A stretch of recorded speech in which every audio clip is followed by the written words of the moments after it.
Apakah di dunia ini Allah bisa ditemui? Ini pertanyaan sekaligus sebagai tema kami pada malam hari ini. Apakah di dunia ini Allah bisa ditemukan atau ditemui? Kalau toh adoan ruhaniyah itu dijamin, alam di mana ruhaniyah itu tidak atau belum bersinggungan dengan urusan-urusan yang berkenaan dengan duniawiyah. Itu alam kandungan atau alam rahim. Setelah kita melewati alam rahim atau alam kandungan, kita masuk di alam baru lagi, yaitu yang disebut alam dunia. Alam di mana penuh dengan ujian. Innama amwalukum wa auladukum fitnah. Alam di mana penuh dengan tantangan atau penuh dengan ujian. Mengapa dikatakan ujian? Karena alam kita itu di mana dulu si ruhaniyah itu pernah berjanji kepada Allah, yang isi janji adalah tidak akan menyembah, memuja, memuji, bercinta kecuali hanya pada Allah. Ad-dunya ay al-fitnah. Dunia itu adalah alam ujian. Sehingga jangan heran kita di dunia itu memikirkan tiga hal. Pertama sandang, kedua pangan, tiga papan. Artinya kita di dunia manusia ini secara jasmani dituntut untuk mencari tiga hal tadi. Jalannya terserah Anda, lewat mana Anda mencari kebutuhan jasmani itu, dengan cara apapun, itu hak setiap individu. Supaya kita olehnya mencari jalan yang benar, Rasulullah diutus Allah untuk menyampaikan beberapa hukum. Allah menyampaikan lewat Muhammadnya supaya apa yang kita dapatkan, yang dibutuhkan jasmani itu betul-betul tidak melanggar aturan yang sudah ditetapkan oleh Allah.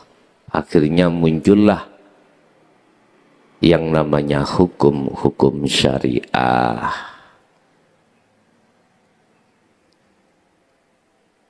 Kita mencari kebutuhan jasmani itu ada kalanya lewat menjadi petani, pedagang, pejabat, bahkan mohon maaf, ma'isyatud dunya itu kita dapatkan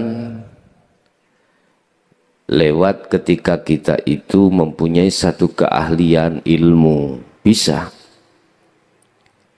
Intinya untuk mencari ma'isyatud dunya Syekh Ibnu Athaillah di dalam kitab Hikam itu terbagi menjadi dua makom.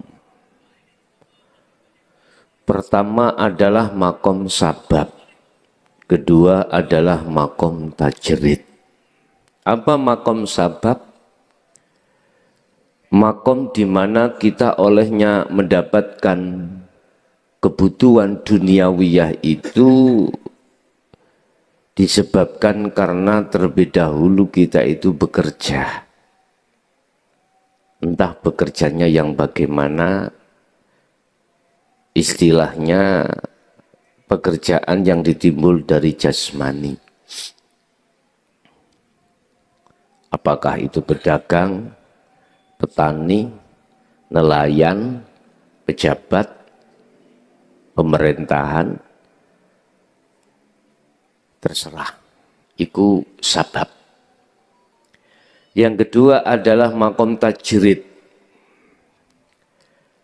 Apa itu tajrid? Makom di mana Anda tidak olehnya mendapatkan kebutuhan jasmani itu di luar konteks pada umumnya sabab tadi.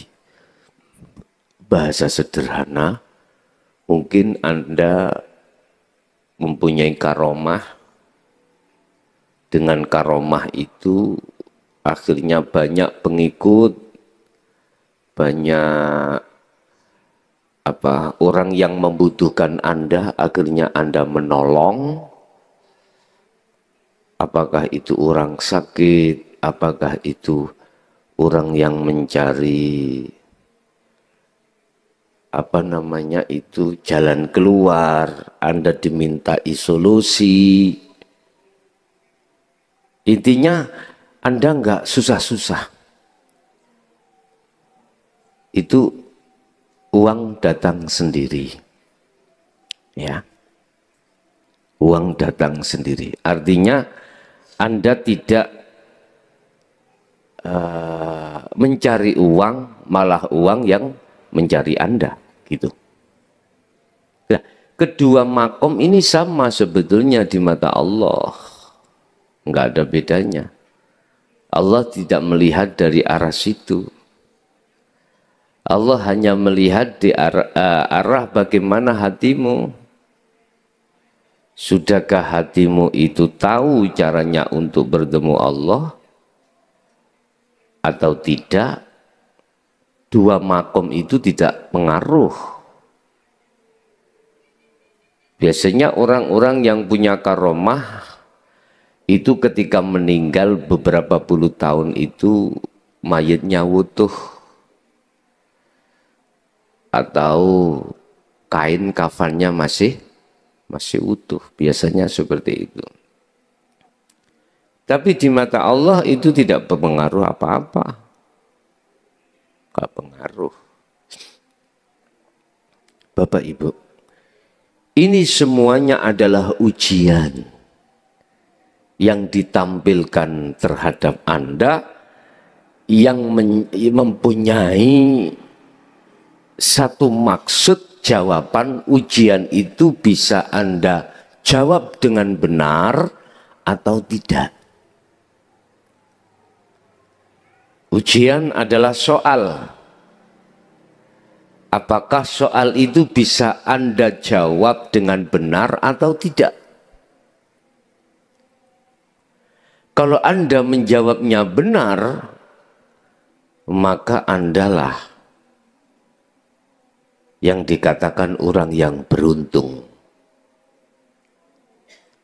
Tapi kalau Anda tidak bisa menjawab dengan benar, maka Andalah yang dikatakan orang yang merugi di dunia ini. Semua apa yang ditampilkan secara zahiriyah pada diri kita, itu semuanya ujian. Lah, jawaban benar atau tidak saya punya bocoran. Apa bocorannya? Innallaha la yanduru ila suwarikum wa amwalikum walakinnallaha yanduru fi qulubikum. Allah tidak melihat secara fisik dunia itu tidak. Tapi Allah melihat hatimu. Lah ini bocoran. Tapi bukan jawaban. Bocoran secara kinayah, tapi mengarah pada jawaban. Mungkin kita sering menghantar orang-orang meninggal di kuburan ya. Wak Mudin memberikan bocoran toh ya. Apa Wak Mudin oleh kasih bocoran? Marrabbuka. Allahu Rabbi. Si fulan, Anda mau didatangi dua malaikat mungkar nakir, Anda akan ditalkin, Anda akan ditanya dengan beberapa pertanyaan. Apabila kau bisa menjawab, maka kau tergolong orang yang beruntung, tapi jikalau tidak, maka kau tergolong orang yang merugi. Apa bocorannya? Siapa Tuhanmu? Jawablah Allahu Rabbi. Allah iku Tuhanku. Ikulah bocoran awak mudin yuk. Kan belum ditanya, sudah diberi bocoran. Tinggal mayite budek apa ora. Nek mayite budek, walaupun kau kasih sound system, ya ora krungu. Sebetulnya Bapak Ibu, mukhatabnya itu kita. Kita yang takziah iki lho. Kita diingatkan, siapa Tuhanmu? Allah. Tapi bukan maksudnya Allah nama. Ringkas kata, Wak Mudin iku ngejak kita sebagai orang yang takziah itu lekas kembali kepada Allah. Begitu. Di dunia penuh dengan ujian, kembali lagi. Siapa yang bisa menjawab ujian di dunia ini, dia tergolong orang yang beruntung, tapi bila mana tidak bisa menjawab ujian ini, tergolong orang yang merugi. Qad khasiral ladzina kadzdzabu biliqa'illah. Surat Al-An'am ayat 31. Kalau enggak salah seperti itu. Dikatakan orang yang merugi. Dikatakan orang yang sengsara. Yaitu orang yang tidak bisa menjawab satu persoalan. Tapi ayat itu tidak artinya begitu. Substansinya itu. Itulah orang-orang yang mendustakan akan pertemuan terhadap Allah. Ya. Qad khasiral ladzina kadzdzabu. Sungguh merugi orang-orang yang mendustakan. Kadzdzabu, mendustakan sopo alladzina biliqa'illah, kelawan bertemu terhadap Allah. Ini jawabannya.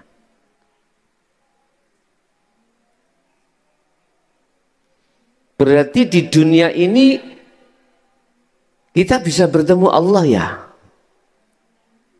Jawabannya itu ada dua. Abu Hasan mengatakan tidak. Saya benarkan. Terus ditanya, apakah di akhirat itu bisa bertemu Allah? Bisa. Abu Hasan iku jawab, Abu Hasan iku orang yang alim, Pak. Ya. Dia menjawab, di dunia ini tidak bisa Allah ditemui. Itu sudah benar, Pak. Maksudnya di dunia ini yang bagaimana? Ini yang perlu kita urai.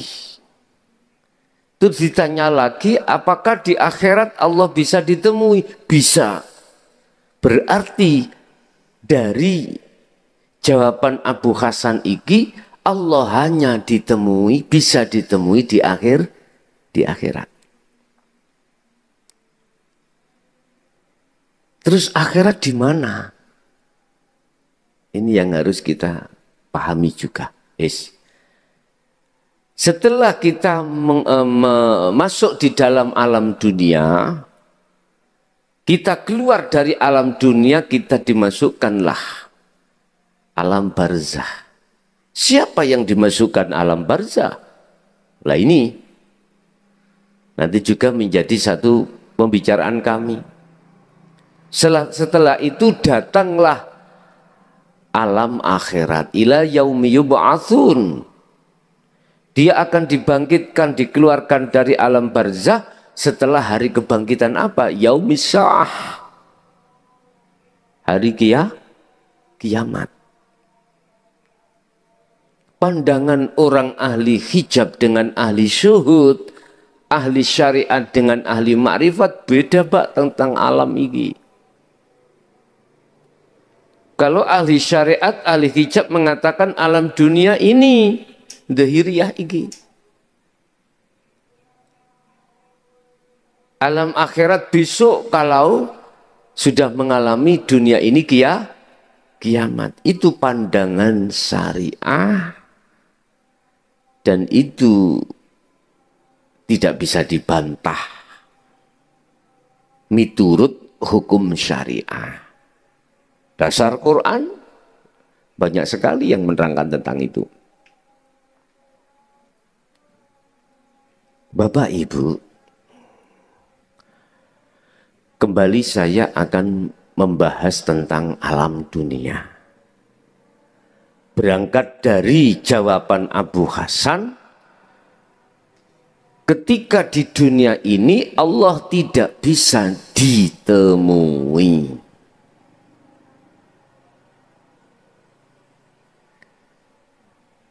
Ternyata menurut pandangan ahli tahqiq yang sudah makrifat pada Allah,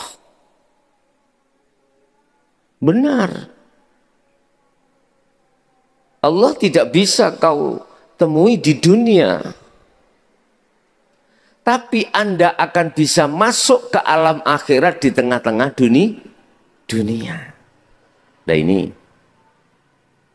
ahli hijab nggak akan pernah paham, Pak. Nggak akan pernah paham. Itulah alam musyahadah, Bapak Ibu.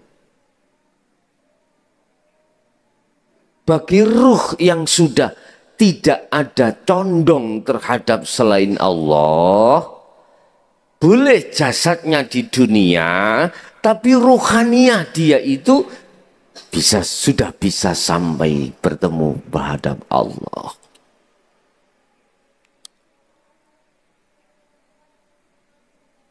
Bisa bertemu pada Allah.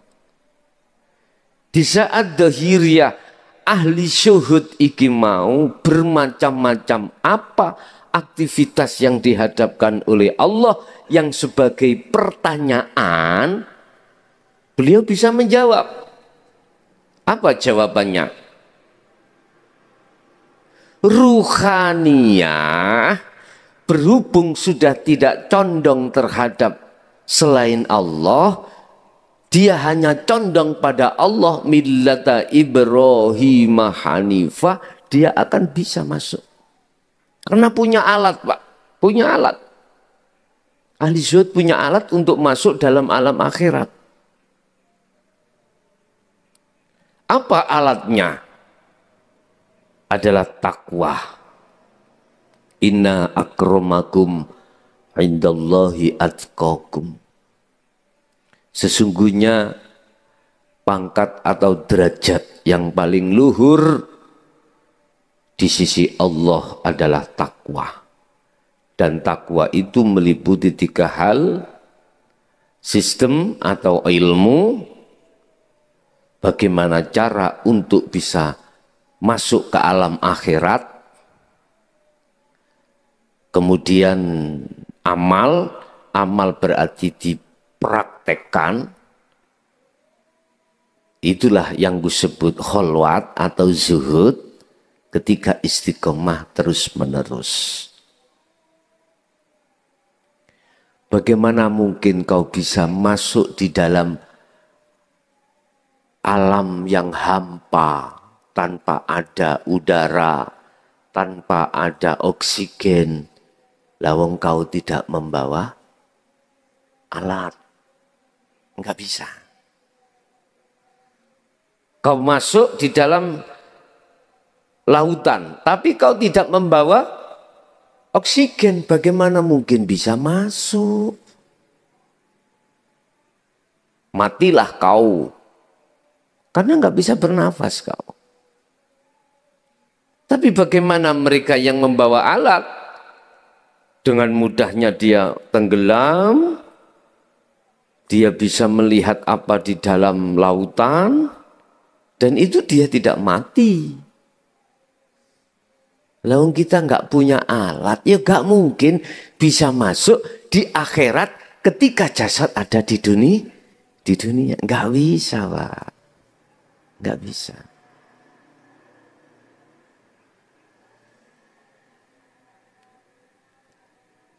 Memang di dalam surah Al-Ankabut, surah Al-Ankabut, surat apa tadi yang apa? Qad khasiral ladina kadzabu tadi loh. Al-An'am ya. Iya, Al-An'am ya.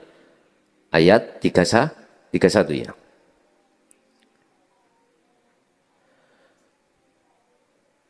Bagaimana kau bisa masuk dan bisa masuk ke alam akhirat untuk bertemu Allah, lawang kau tidak mempunyai alat untuk masuk? Akhirnya apa? Kadzabu biliqa'illah. Apa? Mendustakan, gak percaya. Karena dia memakai sistem akliyah, memakai akal. Tidak mau memakai sistem iman. Akhirnya nggak bisa. Nggak bisa, Pak. Akal itu masuk di dalam Sidratul Muntaha Mustawa, nggak bisa. Kalau bisa, mengapa malaikat Jibril itu nggak ikut Muhammad ke Sidratul Muntaha? Nggak bisa. Makanya akal kudu diletakkan. Makanya saya sering mengatakan, kalau kau sudah ingin belajar untuk takarrub menuju dan bertemu terhadap Allah dengan materi jaya baru, lepasan atributmu. Kalau tidak kau lepas atributmu, nggak akan bisa masuk kau. Akalmu delen, akalmu letakkan. Terima ajaran ini dengan iman. Baru Anda tidak akan pernah protes. Ingat, ketika Nabi Musa ingin berguru mempelajari ilmu Allah terhadap Nabi Khidir, sudah diingatkan. Musa, ini Nabi Khidir berkata, kau tidak akan pernah bisa menerima apa ajaran dari aku ini selama kau masih memegang teguh dengan ilmumu. Apa yang dimaksud ilmumu itu? Ilmu wawasan tentang hukum syariah. Nggak bisa, apa Musa, kau tidak akan pernah sabar, kau tidak akan pernah mengikuti aku. Oleh karena Nabi Musa mekengkeng, tahu mekengkeng ya? Apa ya? memaksakan diri untuk ingin tahu bagaimana sih isi di dalam hakikat ma'rifat itu. Al-Kahfi ayat 60 diceritakan Nabi Musa tidak akan pernah berhenti ketika dia berjalan untuk mencari hakikat ma'rifat itu, tidak akan pernah berhenti. Jikalau tidak sampai pada bertemulah muara, bertemulah dua air, antara air tawar dengan air asin. Sepanjang tahun dia tetap berjalan untuk menemui, untuk mencari Nabi Khidir. Tapi tandanya di situ apa? Kalau kau sudah bertemu satu tempat di mana air tawar bertemu dengan air laut, di situ Khidir ada di situ. Ini Allah kasih tanda. Itu maksudnya apa, Pak? Gini, Pak. Bukan terus sekarang kita mencari air di muara ke laut, ya pakai baju Pak sana, Pak. Luwung lebih baik sana bawa pancing, lumayan. Nek ndol Nabi Khidir lapo jauh-jauh ke sana kau. Dulu kan ada ada cerita atau tuntunan. Aku ya pernah ngelakoni Pak nguniku. Guru saya menyuruh saya mencari Sungai Gunting. Tahu Sungai Gunting ya? Ada dua sungai bertemu gitu. Ternyata apa? Ketika saya di situ nggak ketemu apa-apa, nggak ketemu apa-apa. Hanya ketemu begudel. Tahu begudel ya? Air yang pusaran-pusaran. Dikatakan Khidir di situ. Tenggelamlah kau masuk di situ ya, bongkong ora iso ngelangi. Ternyata bukan itu maksudnya, Pak. Apa maksudnya? Anda ini selama kita itu kuat syariat kita, terus di dalam hatimu ada keinginan untuk bertemu Allah. Kau mencari guru. Guru akhirat inilah yang kumaksud. Itulah pertemuan dua muara, dua air. Antara hukum syariat dengan hukum hakikat. Ini. Berarti itulah Khidir. Anda sudah bertemu Khidir itu. Kalau Anda, hatimu tidak protes. Tidak protes. Tapi sudah wajar Anda awal-awal mendengarkan keterangan-keterangan ini mesti protes. Keterangan yang ada di hukum hakikat itu Anda protes. Argumentasi, kuat-kuatan. Bayuh. Itulah fakta yang terjadi. Nabi Musa argumentasi dengan Nabi Khidir. Kalau nggak percaya, Musa, kau ikuti aku, coba ayo ikuti aku. Kau pasti tidak akan sabar. Dihadapkanlah pelajaran di mana beliau, Nabi Khidir, membocori kapalnya orang kampung yang menghantarkan menyeberang. Oleh karena Nabi Musa memakai hukum akal, syariat, salah Khidiri. Salah kau, kena pasal 170 kau. Pengrusakan. Nabi Musa kekeh dengan keimanan dirinya mengatakan bahwasanya Khidir itu salah. Akhirnya protes, Pak, gak salah. Mohon maaf, Pak ya.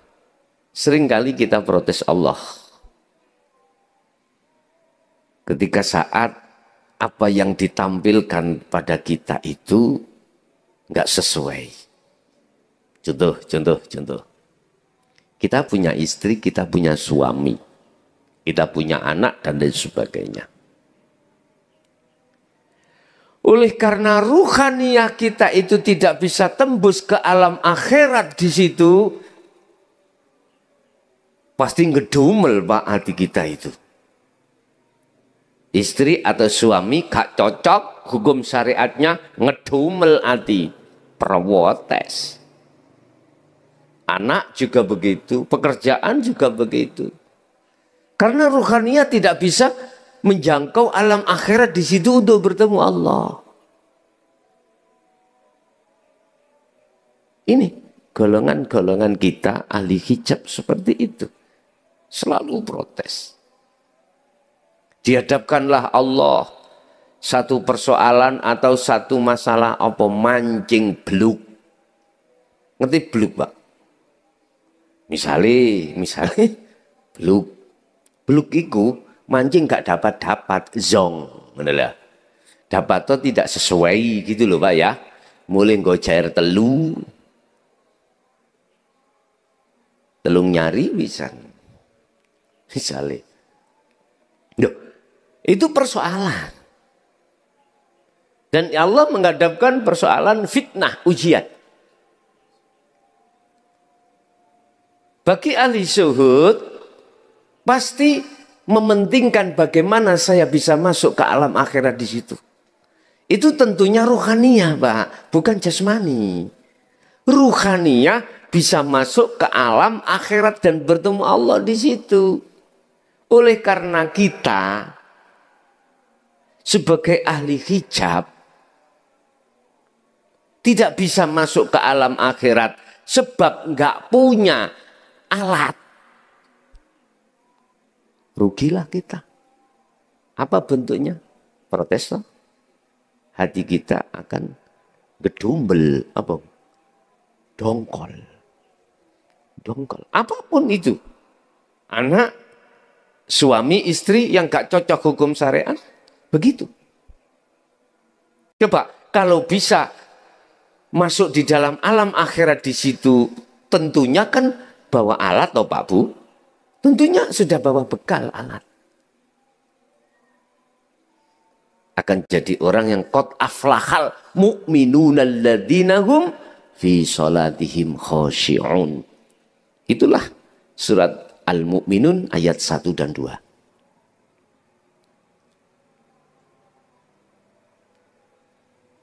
Tidak hanya cukup satu kali Musa ikut protes dan menyalahkan Khidir.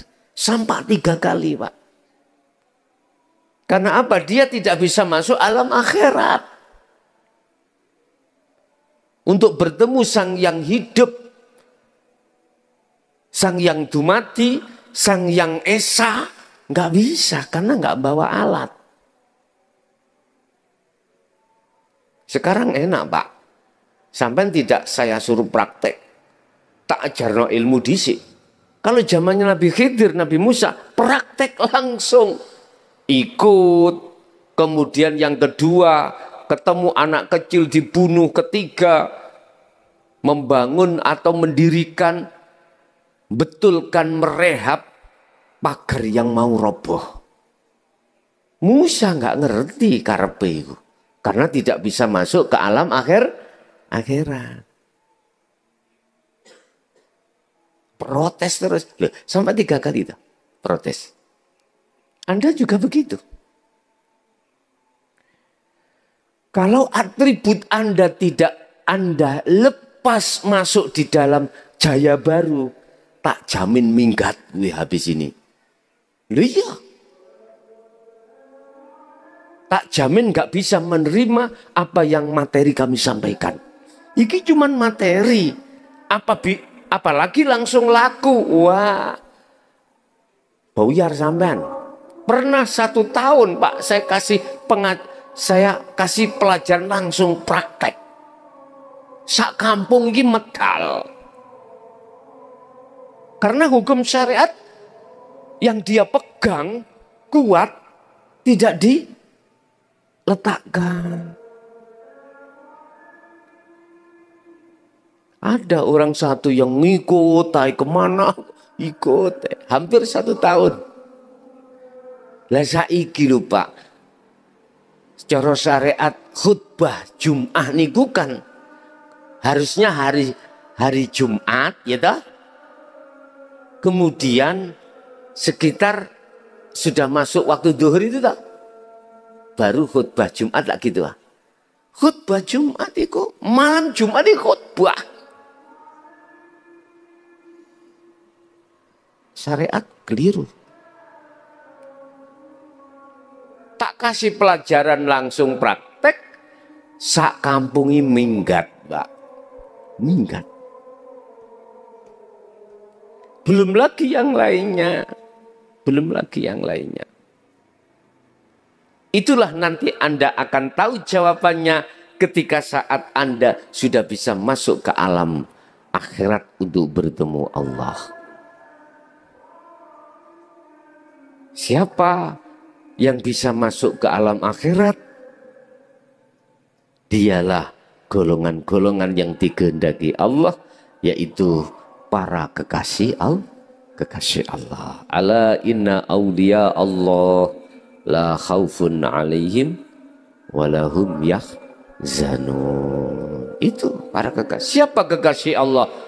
Dialah kekasih Allah yang sudah bertemu Nabi Khidir. Bertemu Khidir, maksudnya apa? Apa Nabi makhluk? Bukan.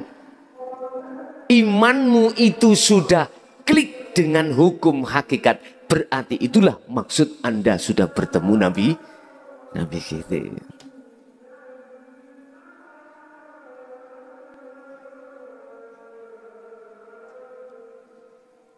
Hakikatnya Nabi Khidir itu adalah beliau yang mengajarkan kita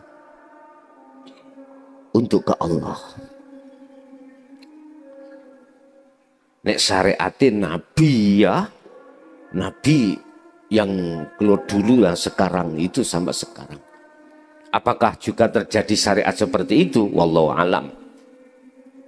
Cuman kalau saya memetik hakikatnya, ketika saat air asin dengan air tawar itu bertemu, syariat dan hakikat bertemu, imanmu ya di dalam hukum syariat dengan iman yang ada di dalam hukum hakikat bertemu, tabrakan apa enggak?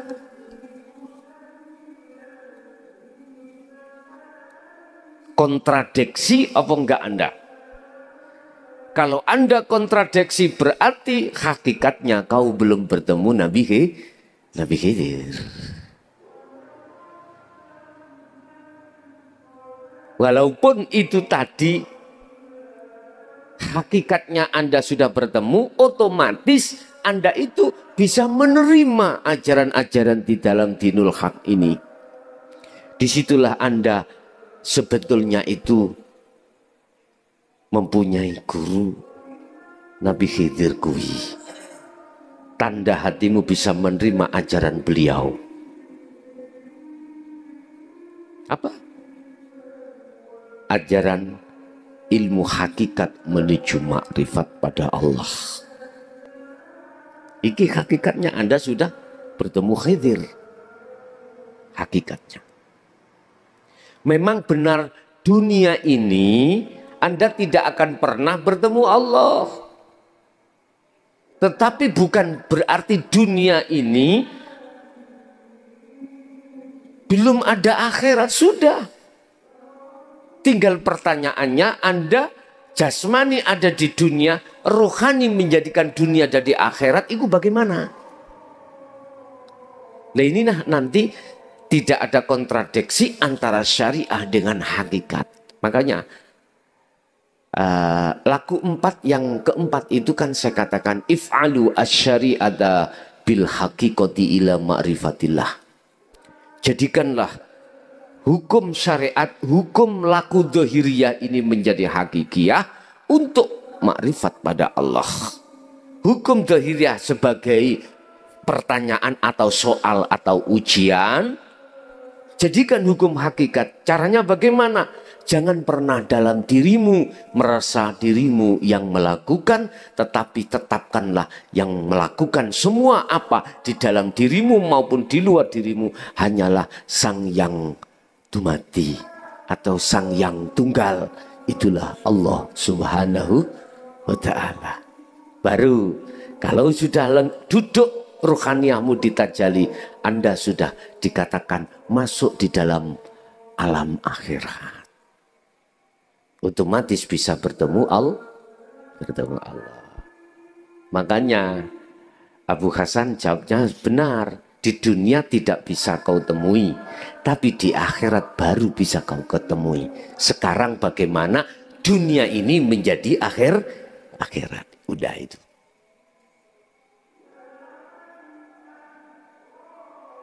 Al-An'am tadi dikatakan sungguh sengsara, rugi orang yang mendustakan pertemuan terhadap Allah. Karena apa? Dia menganggap alam akhirat itu besok setelah duniawiyah ini dihancurkan di dalam apa? Yaumis Sa'ah, hari apa? Hari kiamat. Kapan, Pak? Bukan itu sebetulnya, itu secara hakikat. Bagaimana Anda bisa menghancurkan ya dunia-dunia atau selain Allah yang di dalam dirimu itu? Baru itulah kiamat itu sebetulnya itu.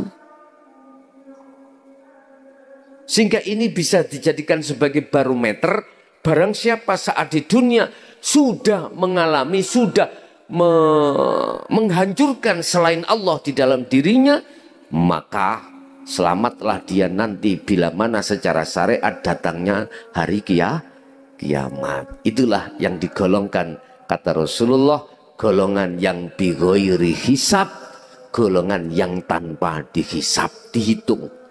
Mengapa tidak dihitung? Karena tidak ada perkara yang diakui dalam dirinya. Semuanya ditajalikan. Yang memiliki, yang berlaku semuanya adalah Allah. Laksana bagaimana mungkin kau punya dompet nggak ada uangnya, kau itu menghitung. Hitung apa nih bos? Kalau duit kok dihitung. Yang dihitung itu dompet yang ada uangnya, baru dihitung, Pak. Nek karena uangnya dompet kau hitung-hitung, gilalah kau bos. Gitu. Pun. Hatta idza ja'at humusya'atu bagdatan. Ini secara syariat diterjemahkan, orang ini orang yang mendustakan pertemuan terhadap Allah ini. Kesadaran dia itu nanti bila mana datangnya hari yang mengagetkan. As-sa'ah secara pengertian syariah adalah hari kiamat besok, Pak. Besok dunia ini dihilangkan. Tapi hakikatnya bukan besok, kematianmu itu. Bagdatan apa? Hari yang mengagetkan. Bagdah mengagetkan. Mengagetkan kamu. Kematian itu. Jadi ruhaniah Anda akan terkejut ketika kematian datang. Karena apa dia terkejut, kaget, ketakutan? Karena dia tidak bisa masuk di dalam alam akhirat untuk bertemu Allah karena tidak membawa alat. Makanya saya memberikan materi selama 23 tahun itu adalah untuk kau punya alat, kemudian kau bisa masuk alamnya Allah. Takwa itu. Yang ilmu ini tidak ada batasnya. Bapak Ibu hadirin jamaah rahimakumullah. Jadi jawabannya, apakah di dunia ini Allah bisa kita temui? Jawabannya tidak. Manakala dunia ini belum kau jadikan akhirat. Allah hanya bisa ditemui di akhirat. Ya. Anda bisa menemui ketika saat jasmani masih di dunia, tapi dunia ini sudah kau jadikan akhirat. Ad-dunya mazra'atul akhirah, kata Rasulullah. dunia itu adalah tempat bertanam. Tanam tanduran. Kalau kau menanam pohon itu pohon dunia, ya nggak akan mungkin muncul akhirat. Kalau yang kau tanam itu adalah pohon akhirat, maka kau akan bisa menemui akhirat. Apa tanaman dunia ini? Tanaman di mana kau ketika beramalia, ruhaniyahmu itu tidak marifat.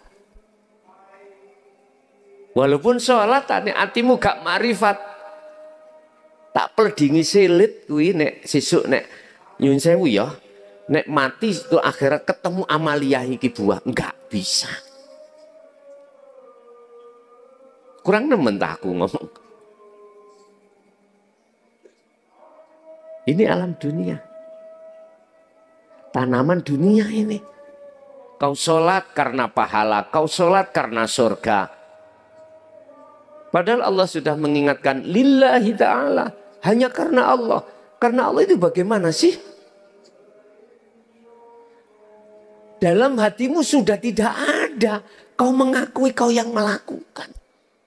Enggak ada. Itulah karena Allah. Makanya Syekh Ibnu Athaillah dawuh tentang masalah amaliyah. Al-a'malu suwarun qaimatun. Amaliyah orang-orang sak jagat iki koyok patung. Patung sing gak ana roe. Yes patung kuwi. Mojokerto di Trowulan ada patung Bunda.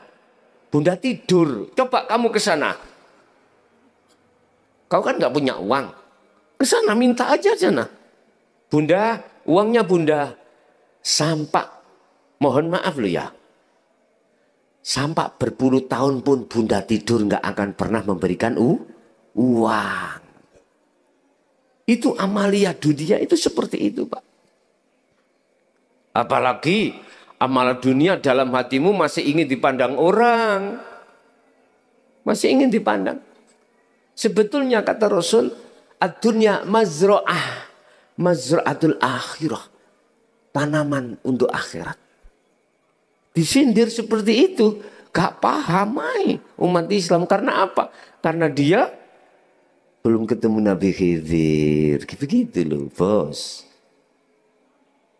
Menolak ajaran beliau. Nah, amalia akhirat itu yang bagaimana? Ketika jasmani awakmu itu melakukan apapun tanpa kecuali ini. Tanpa kecuali ya. Tanpa kecuali. Wa arwahuha suwarun. Wa arwahuha wujudu siri ikhlas fiha. Itu laksana patung tadi. Tapi onok roy. Onok roy.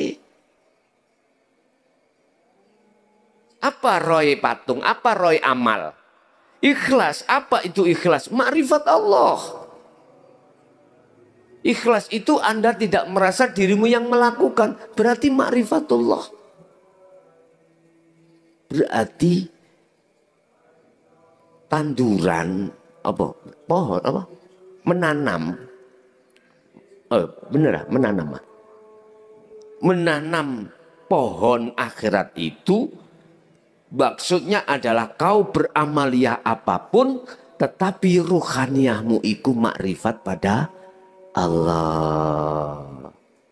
Inilah yang diteruskan oleh beliau Syekh mengatakan amaliyah didik sedikit.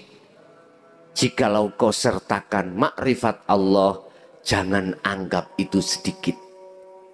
Itu besar dan berbobot daripada amaliyah yang kau anggap banyak tetapi tidak bermakrifat Allah. Contoh ini contoh. Anda kasih sedekah 1 miliar. Tapi kau masih mengharap sesuatu. Itu berarti Anda hatimu tidak ada ikhlas. Mengharap ya Pak. Mengharap. Anda ingin pahalanya, Anda ingin masuk surga, Anda ingin dilihat orang. Ini berarti amal yang tidak ada ruhnya. Lebih baik Anda kasih uang 5.000, tapi hatimu bermakrifat Allah, tidak merasa dirimu yang melakukan. Laksana seperti ini. Mending 5.000 bermakrifat daripada 1 miliar tidak makrifat. Ini yang ku maksud, amal yang punya ruh dan amal yang tidak punya ruh. Rasulullah memberikan sindiran mazra'atul akhirah. Tanduranmu itu tanduran apa? Tanduran akhirat apa tanduran dunia? Kalau tanduran dunia, akhirnya kau bangga bos. Dipuja orang karena dermawan. Kau bangga bos. Dipuja orang karena kau ahli ibadah, ahli ilmu, dan lain sebagainya. Banggamu itu berarti kau telah menuai dari tanaman yang kau tanam tadi. Di dunia sudah. Terus di akhirat bagaimana bos? Ngaplu. Tahu ngaplu ya? Zong ya. Bapak Ibu, kesimpulan, memang siapapun diri kita manakala tidak bisa masuk alam akhirat di dunia ini, maka tidak akan pernah bisa bertemu Allah. Begitu. Oke?